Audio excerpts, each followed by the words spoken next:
하나님의 교회는 좋은 곳입니다.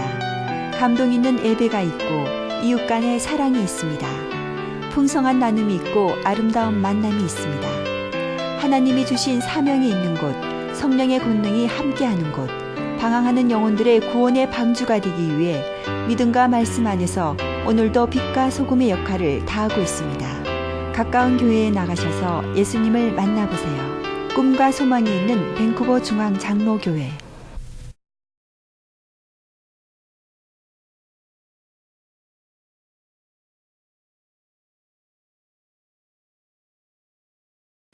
하루는 예수님께서 빌립보 가이사랴라는 지방에 이르러 제자들에게 물어보셨습니다. 사람들이 나를 누구라 하느냐 이렇게 물어보셨죠. 그렇게 하니까 제자들은 더러는 세례 요한, 더러는 엘리야, 어떤 이는 예레미야나 선지자 중에 하나이니다 이렇게 대답을 합니다. 근데 사실 예수님의 관심은 제자들이 어떻게 생각하느냐였습니다. 그래서 다시 물어보십니다. 그럼 너희들은 나를 누구라고 생각하느냐 물어보시니까 베드로가 대답을 합니다. 주는 그리스도시요 살아계신 하나님의 아들이십니다. 이렇게 대답을 하지요. 주님께서 아주 만족스럽게 생각하셨습니다. 그리고 칭찬을 하시지요. 내가 복이 있도다. 이를 내게 알게 하니는 하늘에 계신 내 아버지시니라 이렇게 말씀을 합니다. 예수님을 3년 따라다니면서 제자들은 적어도 이분은 하나님의 아들이시구나, 적어도 이분은 그리스도, 즉 하나님께서 하나님의 백성들을 구원하시기 위하여 기름 부어 세우신 분이시구나, 이 정도는 알고 있었다 하는 것이지요. 오늘 본문 말씀은 이 사건, 그러니까 예수님은 그리스도시요 살아계신 하나님의 아들이십니다 하는 요 고백을 한 요 사건을 배경으로 두고 전개되는 내용입니다. 본문 말씀 한번 같이 읽어보십니다. 마태복음 16장 21절입니다. 시작. 이때로부터 예수 그리스도께서 자기가 예루살렘에 올라가 장로들과 대제사장들과 서기관들에게 많은 고난을 받고 죽임을 당하고 제3일에 살아나야 할 것을 제자들에게 비로소 나타내시니, 이때로부터 예수님께서 당신께서 고난받으시고 십자가 지셔야 된다 이런 것을 가르치시고 설명해 주셨습니다. 바로 이때란 그때이지요. 이때란 예수님을 주는 그리스도시요 살아계신 하나님의 아들이십니다 하고 고백한 그때를 이때라라고 말하고 있는 것이에요.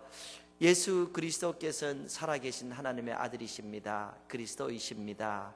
이렇게 고백을 하고 난 다음에 주님은 무슨 얘기를 하시는가? 내가 이제 곧 예루살렘에 올라가서 많은 고난을 받고 십자가를 져야 된다, 이런 것을 비로소 설명하게 되시는 것이죠. 근데 사실 이 이야기의 전개가 이 세상적으로 생각하면 잘 맞지 않습니다. 예수님은 어느 때를 기다리신 것 같아요. 어느 때인가 제자들 마음속에 확실하게 예수님은 하나님의 아들이다 하는 그런 이 신앙이 들어갈 때까지 기다리신 것 같습니다. 그래서 너희는 나를 누구라 생각하느냐 했을 때에 그리스도시요 살아계신 하나님의 아들이로소이다 이렇게 말을 하니까 주님께서 기뻐하시고 칭찬하셨던 것이죠. 자연적인 전개는 어떻게 돼야 되는가? 그렇지, 너희가 아는 것이 맞다. 나는 하나님의 아들이다. 그러니까 하나님의 아들로서 너희들 나를 더 존경하고 너희들 나를 더 위해주고 너희들 나를 더 잘 섬겨라. 창조자이신 하나님의 아들이라는 것을 확실히 알았으니까 이제 더 잘해라. 이렇게 하는 것이 사실 자연스러운 전개입니다. 그런데 그러한 고백을 확실하게 들은 다음에 주님은 그런 내용의 말씀을 하지 않으시고 다른 오히려 반대되는 내용을 말씀하시지요. 그 고백을 들으신 다음에 비로소 예루살렘에 올라가서 나는 많은 고난을 당하고 죽어야 된다 하는 이야기를 하시는 것입니다.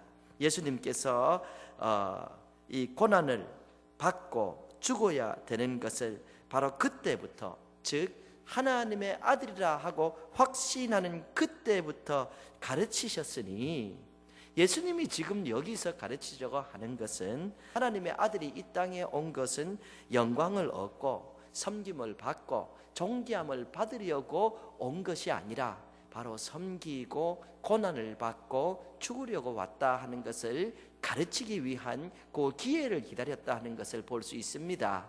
제자들로 하여금 나는 주는 그리스도시요 살아계신 하나님의 아들입니다 하고 고백할 때까지 기다렸다는 것은 바로 그리스도를 따르는 제자들의 삶 속에는 예수님처럼 고난을 받고 예수님처럼 어려움을 당하는 그런 것이 있다 하는 것을 확실하게 가르쳐주고 싶었다 하는 것을 우리가 볼 수가 있습니다.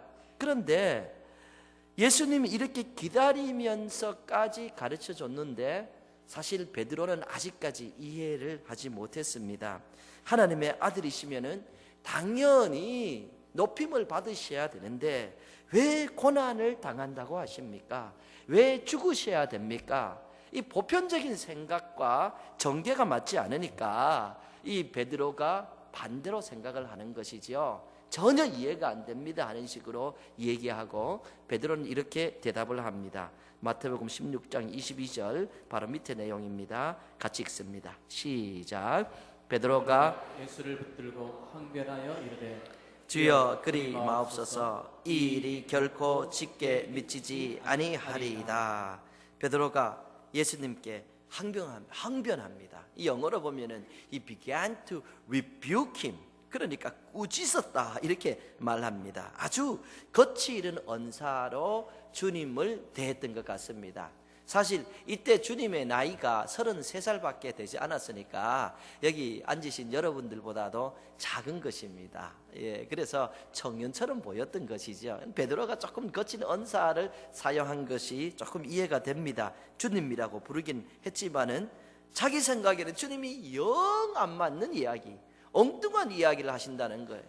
죽으러 가신다는 거예요. 그러니까 베드로가 거친 언사를 가지고 주님을 붙들고 꾸짖듯이 그럴 수 없습니다. 그럴 수 없습니다. 주님 절대로 안 됩니다. 그런 일이 주께 일어나서는 절대로 안 되고 이런 일은 절대 일어나서도 안 됩니다. 아주 거칠게 주님을 붙들고 이렇게 이야기를 합니다. 하나님의 아들은 높임을 받아야 합니다.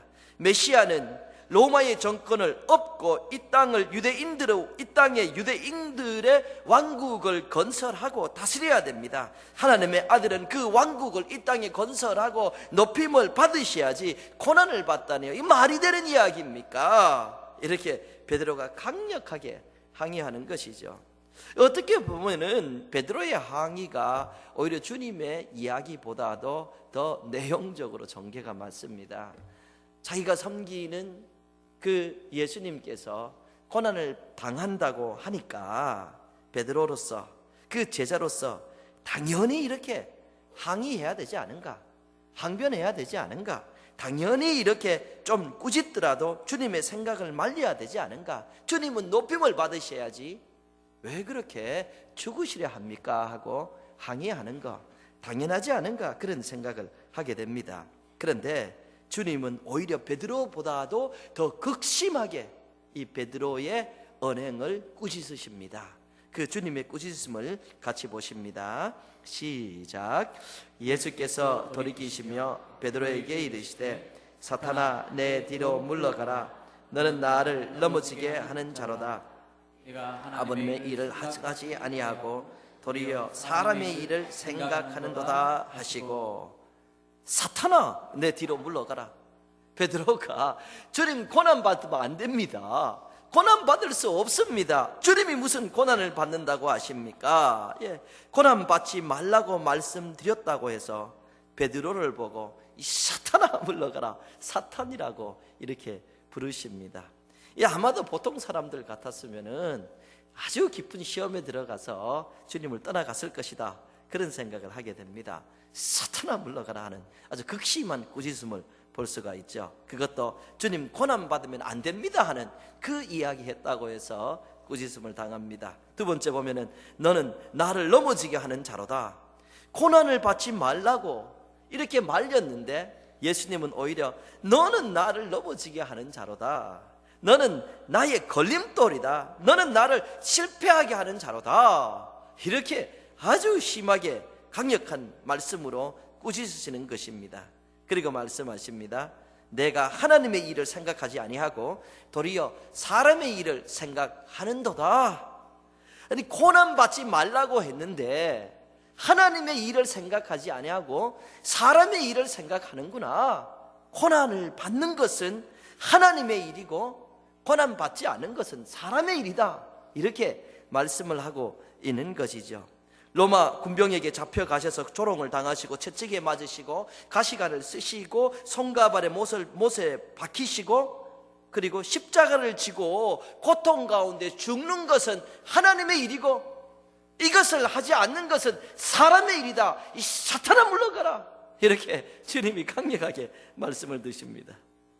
도대체 하나님의 일이 무엇인데? 도대체 하나님의 일이 무엇인데?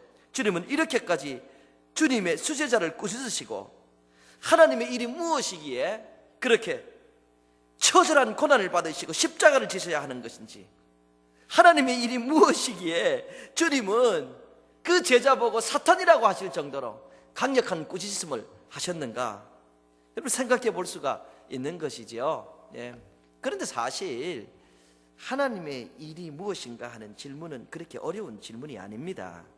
주님이 왜 십자가를 지셨는가 생각을 해보면 간단하게 해답이 나오지요. 주님이 왜 십자가를 지셨는가? 주님은 영혼을 구원하기 위하여서, 하나님을 모르고 그냥 죽어가는 멸망된 영혼을 구원하기 위하여서, 하나님과 교제가 끊어지고 홀로 외롭게 살아가는 인생들을 하나님과 다시 화목하게 하기 위해서, 결과적으로 영혼 구원을 위해서 주님이 십자가 지셨으니 하나님의 일은 다른 것이 아니고 영혼 구원이고 이 일을 막는 자는 사탄아 물러가라. 이렇게 말씀하신 것이죠. 하나님이 세상을 이처럼 사랑하사 독생자를 주셨으니 이는 그를 믿는 자마다 멸망하지 않고 영생을 얻게 하려 하심이라. 하나님이 세상을 이처럼 사랑하사 독생자를 주셨으니 이는 그를 믿는 자마다 멸망하지 않고 영생을 얻게 하려 하심이라. 하나님의 일은 세상에 있는 사람들이 멸망하지 않고 영생을 얻게 하는 것입니다. 하나님의 일은 하나님을 모르는 영혼을 구원하여 하나님의 자녀로 삼는 것입니다. 이 일을 방해하는 모든 언어, 이 일을 방해하는 모든 행동, 이 일을 방해하는 것이 설사 주님을 생각해서 했다고 할지라도 그것은 사탄의 일이다. 그것은 하나님의 일을 막는 것이다. 그것은 나를 넘어지게 하는 것이다. 주님이 너무도 강력하게 말씀을 하십니다. 영혼을 구원하는 일은 쉬운 것도 편한 것도,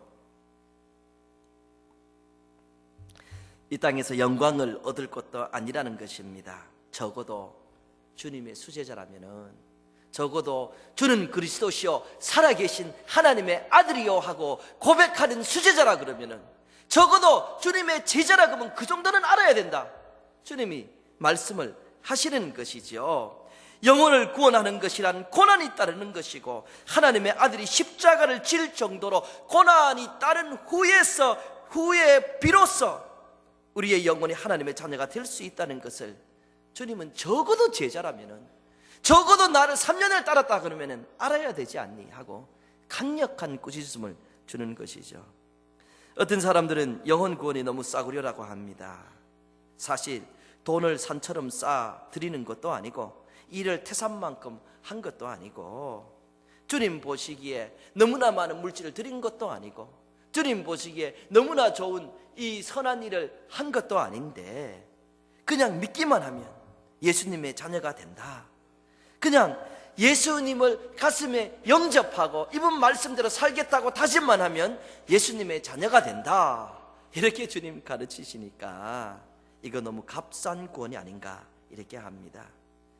여러분, 내가 지불하지 않았다고 해서 싸구려라고 하면 이상하지요.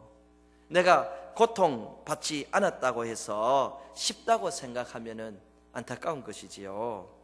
내가 지불하지 않고 내가 고통을 받지 않게 하기 위해서 하나님의 아들이신 예수 그리스도께서 마지막 피 한 방울까지 고난을 받으시고 십자가에서 처절하게 죽으셨는데, 내가 고난받지 않고 내가 지불하지 않게 하기 위해서 주님은 십자가의 고난을 대신 받으셨는데 구원이 싸구려라고 하면은 참으로 모르는 이야기죠.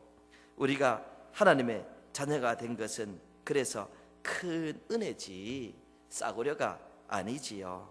하나님께서 내가 지불하지도 고통받지도 않았는데 예수님을 통해서 무료로 주셨으니까 이것이 큰 은혜이지요. 그런데 사실 돈을 지불하거나 선한 일을 해야 하나님의 자녀가 된다 하면은 여러분 어떻게 생각하십니까? 얼마를 지불하면 하나님의 자녀가 되는 가치만큼의 액수가 될 수 있을까요? 하나님의 아들이신 예수님께서 십자가의 고통을 받으시고 죽으셨으니 도대체 얼마나 많은 액수를 하나님께 드리면은 이 예수 그리스도의 목숨만큼의 가치가 있을까요? 상상을 초월할 겁니다. 이 세상을 창조하시고 이 세상 모든 것의 주인 되시는 그 하나님께 이만큼 드렸으니 저는 예수 그리스도의 죽음의 가치만큼은 한 사람입니다. 이렇게 할 수 있을까요? 아마도 어떤 금액도 되지 않을 겁니다.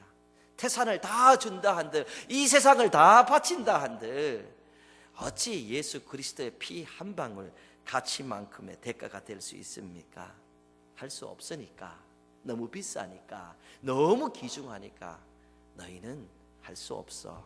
그래서 하나님께서는 거저 주시는 것이지요. 그래서 이것이 그 은혜인 것입니다. 내 아들을 통하여 다 해놓았으니까 너희는 뭘 주려고 하지 말고 그냥 믿기만 해라. 거저 받아들이기만 하고 예수 그리스도께서 너의 죄 때문에 고난을 받으시고 십자가를 지시고 너의 모든 죄를 가져가셨다는 그 사실을 받아들이고 이제부터 죄짓지 않고 예수님을 주님으로 모시고 생활하기만 하면 된다. 이렇게 큰 은혜를 주신 것이지요. 이렇게 큰 은혜를 주셨기 때문에 어떤 사람들은 영혼 구원을 값싸다고 잘못 생각합니다. 그러나 아는 분들은 그렇게 생각하지 않지요. 이 구원이란 예수 그리스도의 그 고난이 따른 후 비로소 이루어진 것이니 내가 드린들 얼마나 드릴 수 있고 내가 한들 얼마나 할 수 있을까? 내가 드려도 이 구원만큼 드릴 수 없는 것이 하나님의 은혜고 내가 섬겨도 못다 하는 것이 이 섬김이지. 그래서 나는 평생 주님 앞에 빚진 자로 살아간다 하는 그런 심령으로 살아가는 것이 바로 주님의 구원을 바로 안 사람들의 자세가 아닌가 생각하지요. 다시 말씀드려도 영혼 구원은 값이 싼 것도 쉬운 것도 아닙니다. 값이 싼 것이라 그러면 하나님의 아들의 목숨으로 대신할 필요가 없었을 것입니다. 값이 싼 것이라면 예수 그리스도의 고난은 필요가 없었을 것입니다. 오늘 본문에 나오는 하나님의 일이란 영혼을 구원하는 일이고 이 일은 구원을 받는 대상자가 생각하기는 무료로 받으니까 값싸다고 생각할 수 있겠지만 구원을 주시는 하나님의 입장에서는 너무도 큰 희생인 것이고 오늘도 전도를 하는 그 사람에게는 너무도 큰 희생이 따른다 하는 것을 볼 수가 있죠. 그래서 주님을 하나님의 아들로 고백하는 제자들에게 하나님의 일에는 고난이 있다, 고통이 있다. 하나님의 아들의 죽음의 고통이 있는데 어찌 인간적인 영광만, 인간적인 안락만, 인간적인 생각만 하느냐? 적어도 내 제자라면은 이 정도는 알아야 되지 않는가? 수제자 아니니 하고 강력하게 고치시는 것이지요. 그리고 주님 계속 말씀하십니다. 우리 계속 보실까요? 시작. 이에 예수께서 제자들에게 이르시되 누구든지 나를 따라오려거든 자기를 부인하고 자기 십자가를 지고 나를 따를 것이니라. 누구든지 제 목숨을 구원하고자 하면 잃을 것이요 누구든지 나를 위하여 제 목숨을 잃으면 찾으리라. 주님이 계속 말씀하시죠. 베드로를 꾸짖으시고 예수님을 따르려는 사람들은 자기를 부인해야 된다라고 말씀하십니다. 자기의 감정, 자기의 자존심 이런 건 내려놔야 된다는 거예요. 예수님을 따르려는 사람들은 자기 십자가를 지고 따라야 된다라고 말씀하십니다. 십자가는 편한 것이 아니고 죽음과 같은 고통이지요. 희생이 따른다 이 말씀하시고 주님 말씀하시죠. 예수님을 따르려거든 자기 목숨을 잃을 각오로 따라야 된다 하십니다. 2000년 전 이번 주에 우리 예수님께서는 하나님의 일을 하시기 위하여 고난을 받으셨습니다.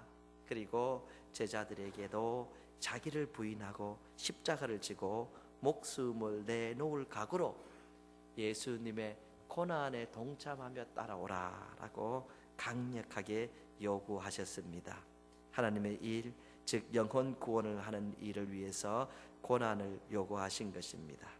사실 주님을 3년이나 따라다니고 주님을 주는 그리스도시요 살아계신 하나님의 아들이로소이다 하고 고백한 베드로였지만, 그리고 이 말을 다 들었지만은 아직까지 이해가 잘 안 되는 겁니다. 주님이 이 때를 기다렸다고 말씀을 해주셨는데도 베드로는 아직까지 완전히 이해가 되지 않습니다. 그래서 주님께서 십자가를 지시는 날 다 도망가 버리고 그리고 주님을 3번이나 부인하게 되는 것이지요. 그러니까 때로 우리들의 마음에도 하나님의 일을 위한 희생이나 한 영혼을 구원하기 위한 불편함을 피하려고 하는 것 이해가 되는 부분이지요. 예수님 직접 3년 따라다니고 예수님 앞에서 저는 그리스도시요 살아계신 하나님의 아들이로소이다 하고 확실하게 대답하여 하나님 예수 그리스도의 칭찬을 들은 이 베드로가 이 정도니까 때로 우리가 좀 부족한 것은 이해가 되는 부분이 아닌가 그런 생각을 하게 됩니다. 그래서 우리 성도님들 제가 좀 부족해도 좀 이해하시고 용서하시고 함께 신앙생활 꾸준하게 하게 되기를 바랍니다. 그런데 여러분 베드로가 변합니다. 다른 제자들도 변해요. 우리 말씀 조금 더 보십니다. 사도행전 5장 41절입니다. 시작. 사도들은 그 이름을 위하여 능력받은 일에 합당한 자로 여기심을 기뻐하면서 공회 앞을 떠나더라. 사도들이 능력을 당했다. 사도들이 모욕을 당했다. 이런 이야기입니다. 엄청나게 채찍에 맞고 굴욕적인 언사를 듣고 그렇게 떠나는 거예요.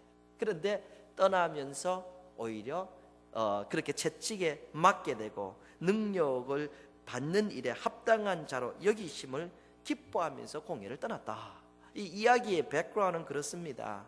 예수님께서 가이사랴 빌립보에서 베드로의 고백을 들으시고 칭찬한 다음 베드로는 이해를 하지 못했습니다. 그래서 꾸중을 하셨습니다. 그리고 오랜 시간이 지나서 이제 예수님은 십자가를 지시고 그리고 죽으셨다가 3일 만에 부활하시고 하늘나라 가시고 제자들끼리만 남았습니다. 주님은 그곳에 계시지 않습니다. 시간이 지난 후 제자들만 남았는데 제자들은 주님이 떠나신 후 비로소 그때에 주님께서 하신 말씀이 이해가 되었습니다. 그리고 가슴에 와 닿았습니다.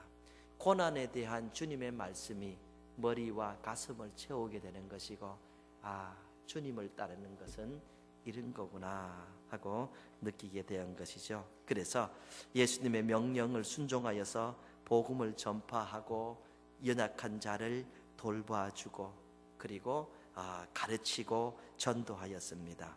그러다가 유대인들에게 붙잡혀가서 얻어터지고 채찍질 당했습니다. 엄청나게 얻어터지고 채찍질 당하고 쫓겨났습니다. 방금 읽으신 그 내용은 제자들이 능력받는 일에 합당한 자로 여기심을 기뻐하면서 공회를 떠났다는 이 말씀은 바로 이 제자들이 예수 그리스도의 고난에 대한 그 말씀을 이해하고 복음 전하다가 얻어터진 다음에 있었던 그런 이야기입니다. 그들은 예수님의 이름을 전파하다가 모욕당하고 채찍에 맞는 일에 합당하게 여김을 받는 것에 대해서 오히려 기뻐하였다.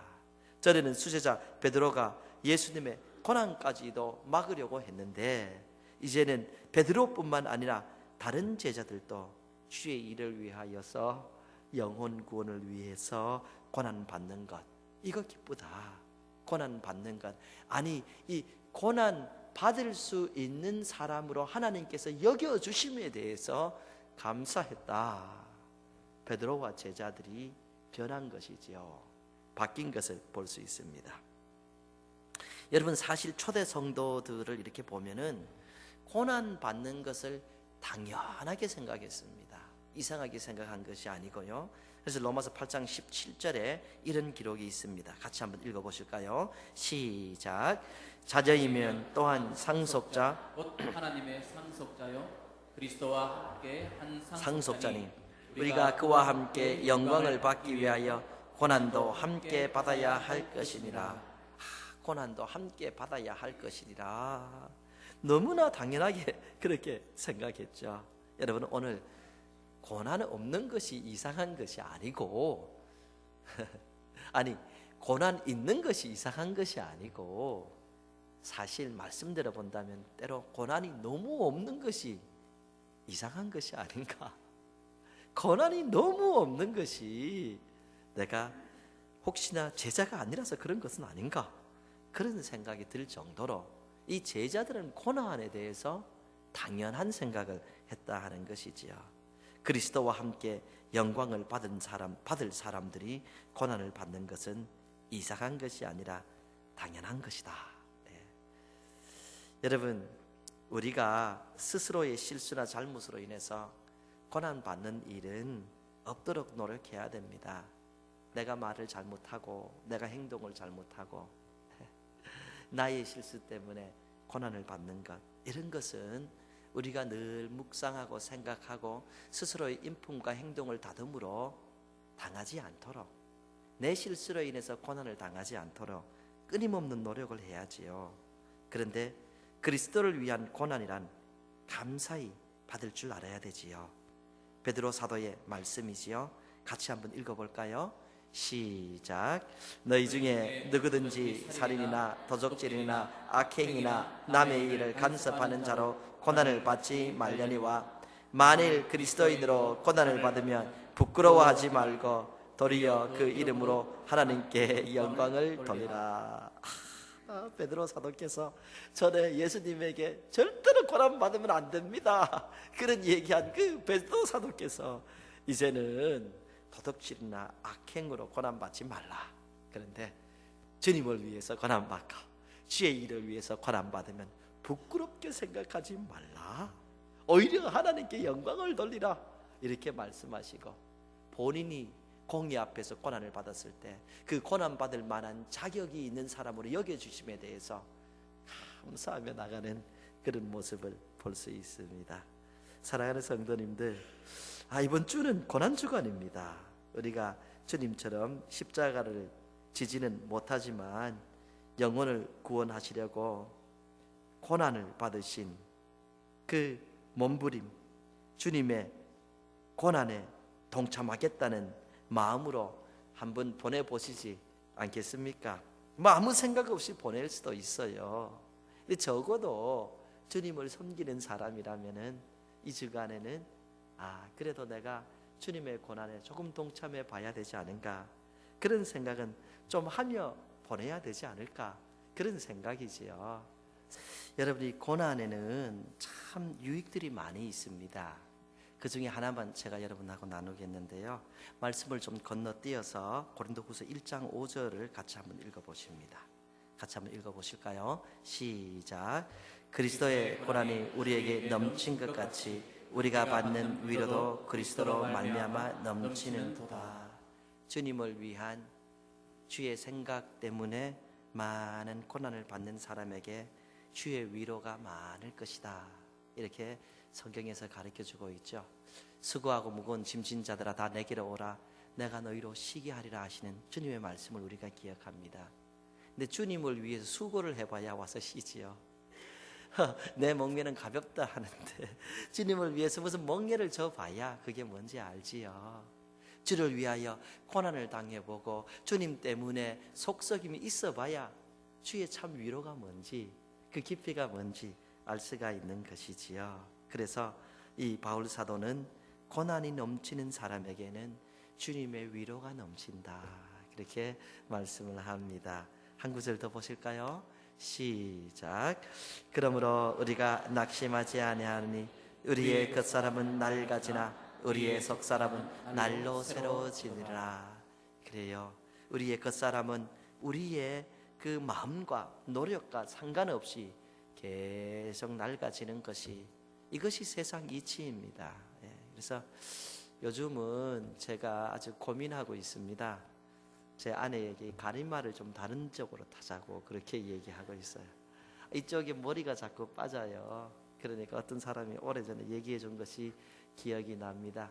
머리카락이 3개밖에 없는 사람이 아침에 일어나서 늘 고민하는 것이, 거울을 보면서 가림막을 오른쪽으로 탈까 왼쪽으로 탈까, 그러다가 어느 날은 중간에 있는 머리를 확 뽑아버리면 확 뽑고 하는 소리가, 아, 중간 가름매를 타야겠다 하고 저도 이 중간 가림매를 탈까 생각합니다. 그래서 다음 주에, 정말이에요, 다음 주 중간 가림매 타도 이상하게 생각하지 마시고, 여기에 너무 많이 빠졌어요. 사실 얼마나 많이 빠진지 몰라요. 겉사람은 아무리 노력해도 이것이, 성도님들, 늙어갑니다. 머리 휘어지고 빠지고 얼굴에 주름살 생기고. 근데 속사람이 날로 새로워져요. 가만히 있으면서 짜증내면서 새로워지는 것이 절대로 아니잖아요. 어떻게 새로워집니까? 주님과 동행하는 가운데서, 주의 위로 속에서 주님을 닮아가는 가운데 속사람이 새로워지는 것이지, 매일 짜증내고 불평하는데 무슨 속사람이 새로워집니까? 고난에는 하나님의 위로가 있고 속사람의 새로워짐이 있는 것이죠. 그래서 바울은 이런 말도 하지요. 같이 읽습니다. 시작. 그리스도를 위하여 너희에게 은혜를 주신 것은 다만 그를 믿을 뿐 아니라 또한 그를 위하여 고난도 받게 하려 하시니라. 고난도 받게 하려고, 그래서 주님 닮게 하시려고 주님은 우리를 인도하시는 것이죠. 우리 성도님들 한 분 한 분을 예수님의 이름으로 축복합니다. 아멘. 하나님의 교회는 좋은 곳입니다. 감동 있는 예배가 있고 이웃 간의 사랑이 있습니다. 풍성한 나눔이 있고 아름다운 만남이 있습니다. 하나님이 주신 사명이 있는 곳, 성령의 권능이 함께하는 곳, 방황하는 영혼들의 구원의 방주가 되기 위해 믿음과 말씀 안에서 오늘도 빛과 소금의 역할을 다하고 있습니다. 가까운 교회에 나가셔서 예수님을 만나보세요. 꿈과 소망이 있는 밴쿠버 중앙 장로교회.